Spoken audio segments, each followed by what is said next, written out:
One day the world will end. Maybe with the death of a star, maybe with a machine built by human hands slipping beyond our control, maybe millions of years from now when a cooling planet holds no living thing at all. But the strange part is that people were telling stories about the end of the world long before they knew any of this. Before telescopes, before atoms, before anyone used the phrase climate crisis, people sat beside fires, looked into the sky, and asked the same question. What if everything ends? The question is almost as old as humanity itself, because human beings are not merely creatures that live. We are creatures who know that we live, and who also know that we will die. Perhaps stories about the end of the world were the greatest stories we invented, because we could not speak about our own ending directly. What we call apocalypse today was once Ragnarok. In another place it was Judgment Day. Somewhere else it was a great flood. Somewhere it was fire falling from the sky. Elsewhere it was an old universe that had to be destroyed before a new one could begin. The names changed, the gods changed, the monsters changed, but the heart of the story remained the same. Order breaks, the world shakes, people are afraid, and eventually nothing remains exactly as it was. So why has humanity always been so fascinated by the end of the world? Why do we watch disaster films? Why do we spend hours in games where cities collapse? Why do prophecies claiming that everything will end still pull people in even when they sound ridiculous? Maybe the answer is more personal than it seems. The end of the world is not only the end of the world. Sometimes it is the end of an era. Sometimes it is the end of a childhood. Sometimes it is the moment a society can no longer believe its own lies. And sometimes apocalypse stories are not about wanting everything to disappear. They are about wanting the present world to stop being this way. In the cold lands of the north, among people shaped by long nights and brutal seas, a story of the end was born. Its name was Ragnarok. The word is often understood as the fate of the gods or the end of the gods. But Ragnarok was never just a story saying that the world would be destroyed. It was harsher, more honest, and perhaps more human than that, because the ones who died were not ordinary people. Even the gods could not escape fate. Odin knew, Thor knew, Loki knew. They knew that the wolf Fenrir would break his chains, that the world serpent Jormungand would rise from the sea, that the sky would darken, and that most of the gods would fall in the final battle. Yet they did not run. That is what separates Ragnarok from many modern apocalypse stories. In this story, heroism is not being certain that you will win. Heroism is standing your ground even when you know you will lose.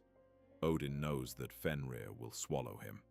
Thor knows that after killing the world serpent, he will live only long enough to take a few steps before its venom kills him. Even gods are mortal in a way. They are powerful, but not untouchable. They have wisdom, but not the knowledge that can change everything. That is a strange idea. Most people imagine gods as beings above fate. Ragnarok places even gods inside time. They age, make mistakes, lose, and finally die. Maybe that is why this story still has power after 1,000 years. It gives an honest answer to humanity's oldest fear. Yes, the end is coming. Yes, no power lasts forever, but that does not mean that nothing matters. In fact, meaning may exist precisely because things do not last forever. The fact that something ends does not make it worthless. A sunset is not less beautiful because it lasts only a few minutes. Time spent with someone you love is not meaningless because it is limited. Maybe its limits are exactly what make it precious. The most interesting part of Ragnarok is that the story does not end in complete darkness. The battle ends, the world sinks beneath water, fire consumes everything, gods fall, but then the water recedes, the earth appears again. A few people survive. A new world is born. It is not a copy of the old world, because the old world has collapsed beneath the weight of its own mistakes. But it does not vanish without leaving anything behind. Something new rises from its ashes. This may be where an important part of humanity's fascination with apocalypse is hidden. We do not truly want the end. We want to begin again. We do not want the world to disappear. We want the kind of world we are trapped in to end. We imagine a beginning without endless debt, without war, without everyone shouting at each other, without power gathering in the hands of a few people, without human beings living only to make money. But imagining a new beginning can feel so difficult that we start to believe everything must collapse first. Apocalypse stories look like stories of destruction, but most of the time they are stories of transformation. In another corner of the ancient world, in Mesopotamia, people imagined the end through water. Flood stories do not belong to only one culture. We find them among the Sumerians, Akkadians, Babylonians, and later in many religious traditions. The gods become angry, order breaks down, humanity is tested, and water wipes everything away. Why water? Because water is both the source of life and a force that cannot be controlled. A river can feed a field, but when it overflows, it can erase a city. The sea can carry people to other continents, but in a storm it can throw the strongest ship around like a toy. In flood stories, water is nature's harsh reminder to humanity. This world does not belong to you. You are only a guest here. Modern people do not enjoy hearing that. The modern world is built on the idea of control. We predict the weather, redirect rivers, tunnel through mountains, and send machines into the sky. Then, an earthquake happens. A disease spreads, a storm arrives, or a small economic crisis turns millions of lives upside down. Suddenly, we remember the old stories. No matter how powerful we look, we are fragile. This may be one of the oldest lessons in apocalypse stories. Human beings love putting themselves at the center. But the world would keep turning without us. The sun would rise, rain would fall, oceans would move, trees would grow. We imagine ourselves as the main characters of the story, while for nature we may only be a short scene. This thought can be frightening, but it can also be strangely comforting. It reminds you that you do not have to control everything. The weight of the entire world is not resting only on your shoulders. The world existed before you, and somehow it will continue after you. In religions, apocalypse takes on another form. It is not only a disaster, it is also a reckoning. What people have done becomes visible, what the powerful have hidden, what the cruel have forgotten, and the pain people have caused others, all return to meet them. That is why the idea of Judgment Day is connected not only to fear but also to a desire for justice.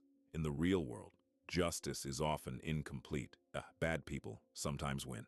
Good people sometimes receive nothing in return. Someone can hurt others for years and never pay a price. Someone else can try to do the right thing and still be treated cruelly by life. The human mind struggles to carry that imbalance. So the idea is born that one day there will be a final accounting, that everything will eventually be set in its place, that nobody's actions will vanish completely, that an invisible scale will weigh every burden. Perhaps the power of apocalypse stories lies not only in their ability to frighten us, but in the hope that injustice is not eternal. But there is a contradiction here. While people imagine apocalypse as justice, history shows that some have used the idea of apocalypse to frighten others. People have said, "We will be saved and you will be destroyed." They have said, "We are on the right side and you are the enemy." Sometimes apocalypse did not make people humble. Instead, it made them believe they were chosen. And that is where the danger begins. When someone sees themselves as absolutely right, they may stop seeing the person in front of them as human. The idea of the end of the world can remind us of our limits, but in the wrong hands, it can also become a weapon that makes the destruction of others seem acceptable. That is why we should not look at apocalypse stories only as romantic or exciting tales. They also reveal the darker side of the human mind.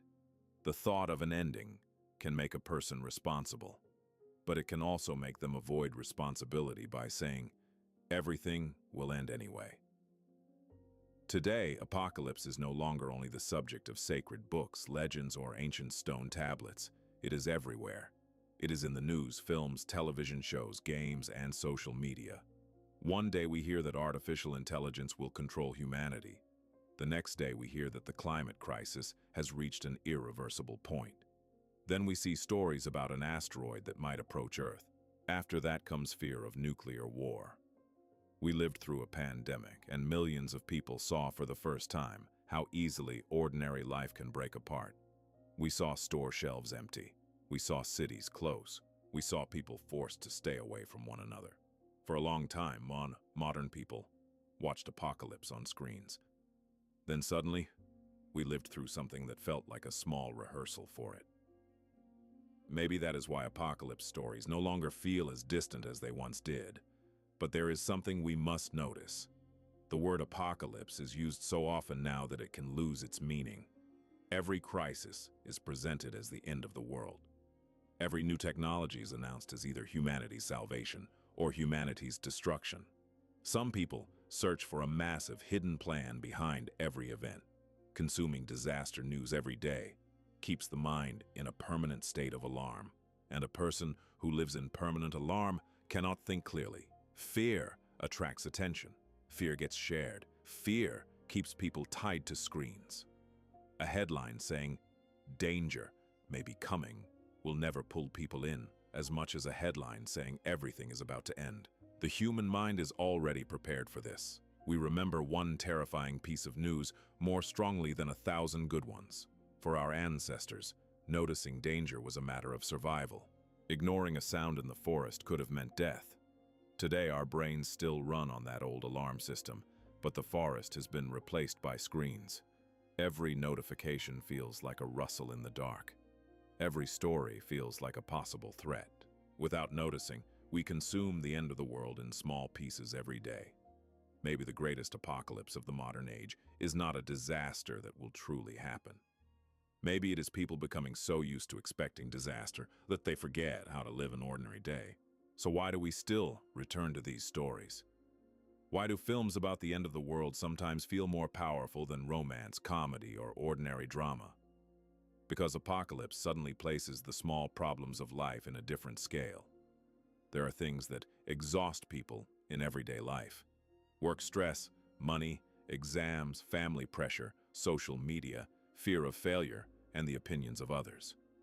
But when a zombie outbreak begins, when an asteroid approaches Earth, or when a city is swallowed by water, most of those things become meaningless. An apocalypse story asks a simple question. If everything were really about to end, what would matter to you? Who would you want beside you? What have you never said to someone? Which job, possession, title, or argument would suddenly seem useless? That is why people in disaster films usually return to the people they love. When the world is ending, no one thinks about their title at work. No one thinks about how many followers they have. People think about their children, their parents, old lovers, and conversations they never finished. Disaster strips away decoration. What remains is what is real. Maybe we love apocalypse stories because, for a short time, they show us the core of life. But we should not have to wait for the end of the world to see it. Perhaps that is the real message. Do not wait for the final day to understand the value of what you have now. Let us return to Ragnarok, because it carries a powerful idea for the present. The gods know that the end is approaching, but life continues. Wars, friendships, betrayals, songs, feasts, and journeys continue.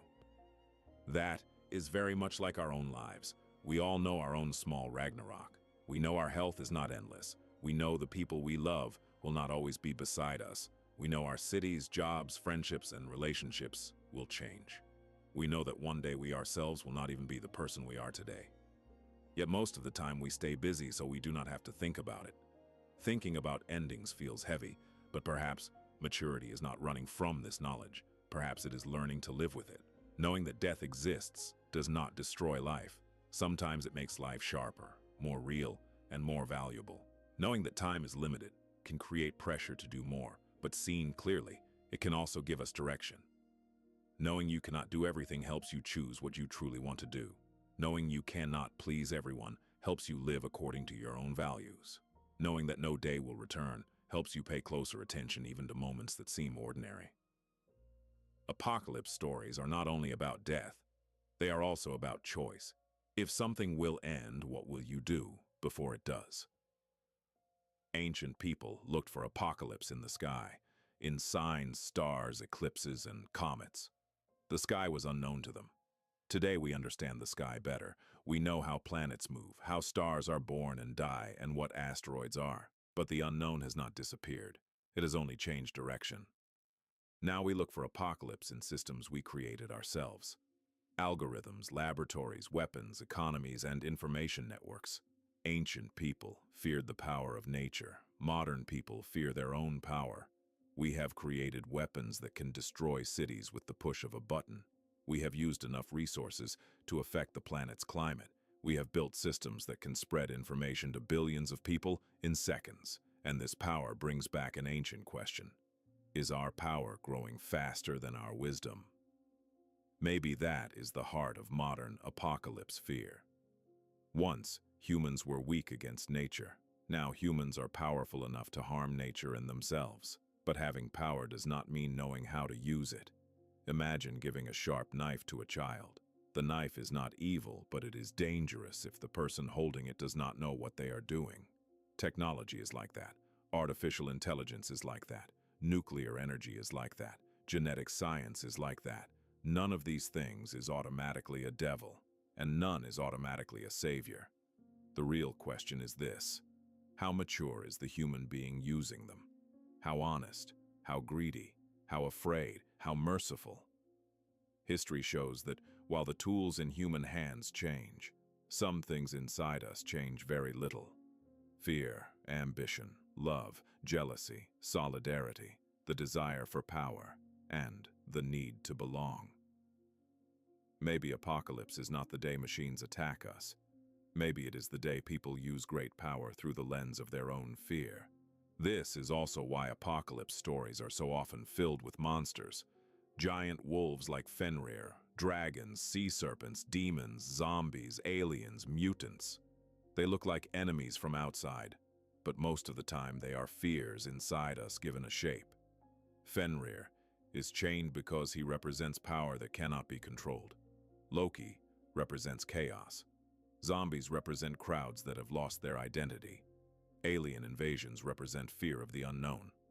Robot apocalypses represent fear that something we created will grow beyond us. The monster changes, but the feeling remains the same. People fear what they cannot name. When they give that fear a name, a face, and a story, it becomes a little easier to carry. That is why myths are not just fairy tales. Myths are ancient maps people use to understand themselves. Science explains how the world works. Myths explain how human beings feel while standing in front of the world. Science can explain why an eclipse happens.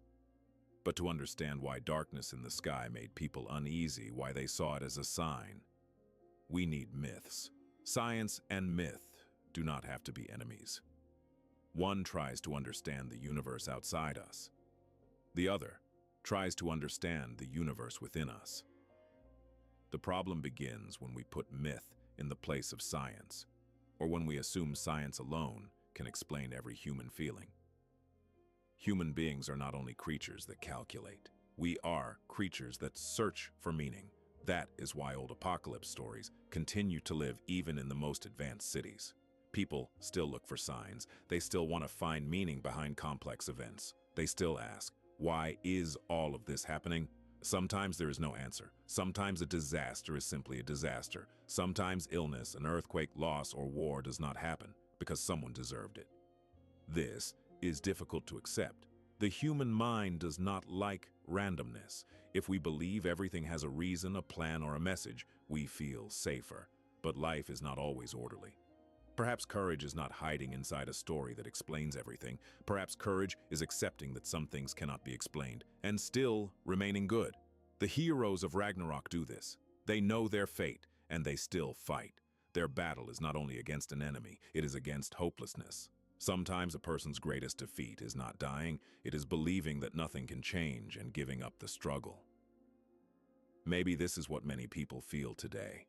Not necessarily because they believe the world will end, but because they believe the problems are too large. Climate change is too large, war is too large, economic inequality is too large, misinformation is too large, loneliness is too large. A person can feel small in front of all of this and ask, what can I possibly do? That question can freeze a person in place, and a person who becomes frozen slowly turns into a spectator. But history never changed because one person saved the entire world alone. It changed because millions of people did small but real things. Someone protected another person. Someone spoke the truth.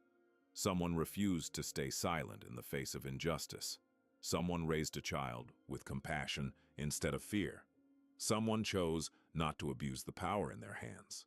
The world may be enormous, but human life often changes in small spaces. In a room, a family, a school, a group of friends, a sentence, a moment of decision. Maybe preventing apocalypse is not about becoming a giant hero. Maybe it is about not losing your humanity where you are. Every great destruction begins with a small loss of humanity. Refusing to see another person as a person, ignoring someone else's pain, saying it does not concern me, saying everyone is like this, saying what can I do alone.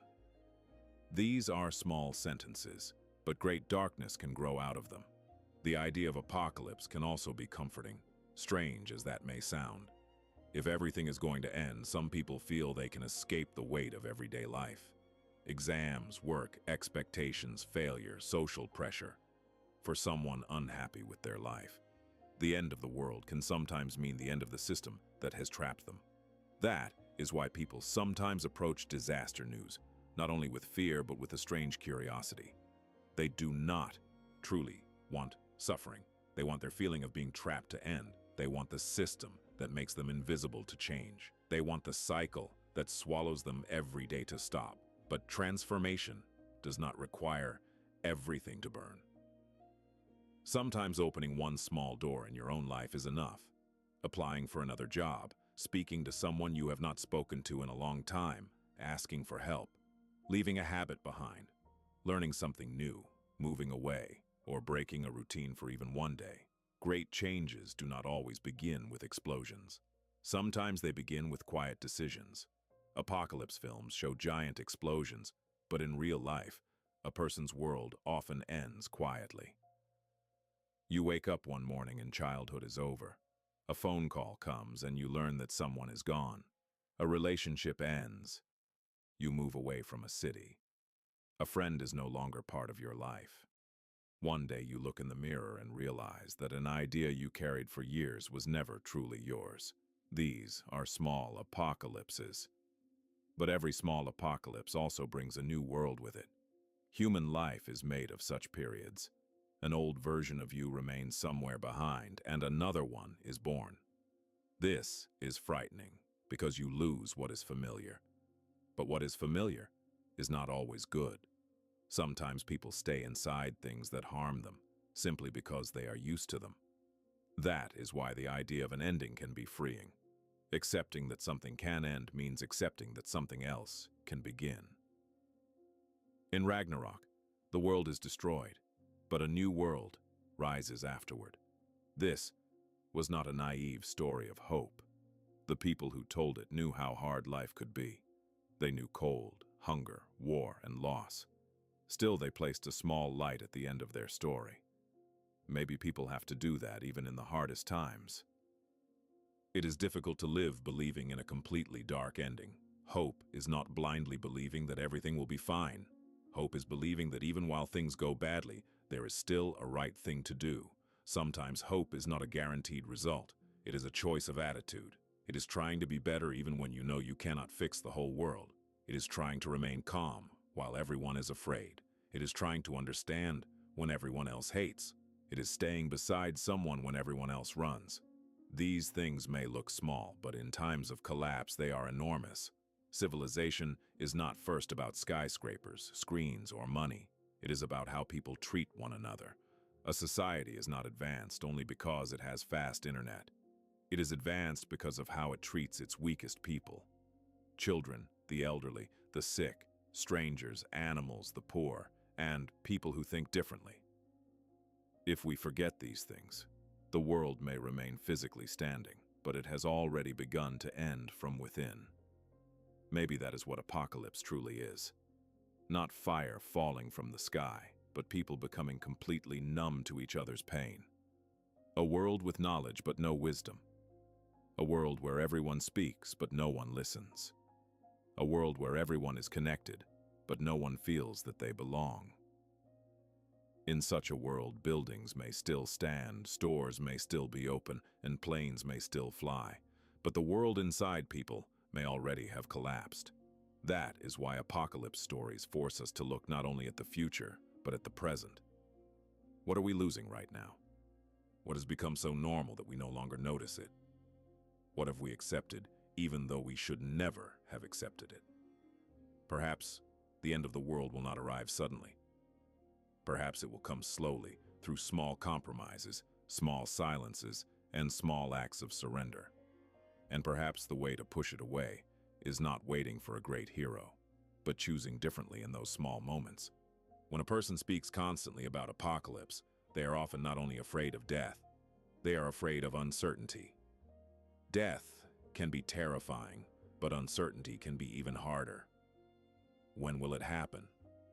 How will it happen? What comes after? People want answers to these questions. That is why they cling to prophecies.